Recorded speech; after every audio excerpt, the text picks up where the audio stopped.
فانی بدایونی غزل کے اس 5ویں شعر میں اپنے محبوب کی طرف اشارہ کرتے ہوئے فرماتے ہیں کہ اے میرے محبوب، تیری جدائی میں روتے روتے میرے آنسوں بھی خشک ہو گئے، اب تو جان گرتی نظر آتی ہے، دل پر ایسے بادل منڈلا رہے ہیں کہ چھوٹنے کا نام نہیں لیتے، یعنی میرے دل کا بوجھ ہلکا ہونے کے بجائے زیادہ ہو رہا ہے۔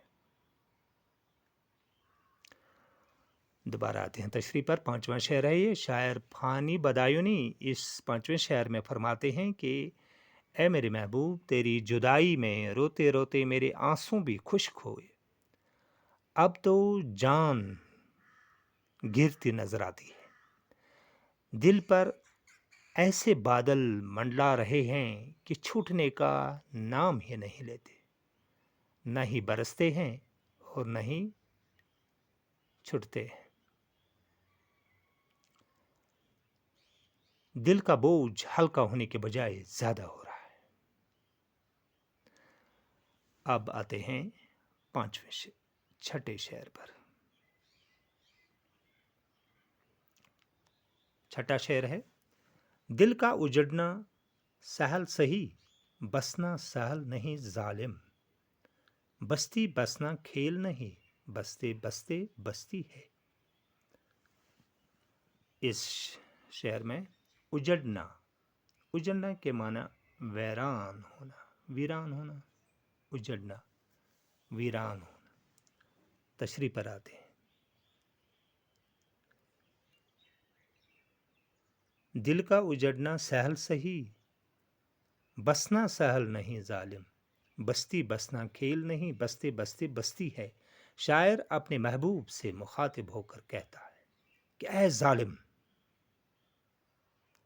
تو نے میرا دل اجاڑ دیا، تباہ کر دیا، برباد کر دیا، فنا کر دیا، ویران کر دیا۔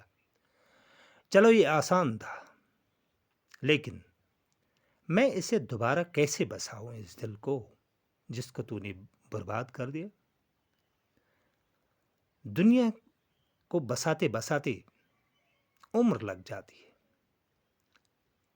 دنیا کو بسانا کوئی بچوں کا کھیل نہیں، اس میں صدیاں بیت جاتی۔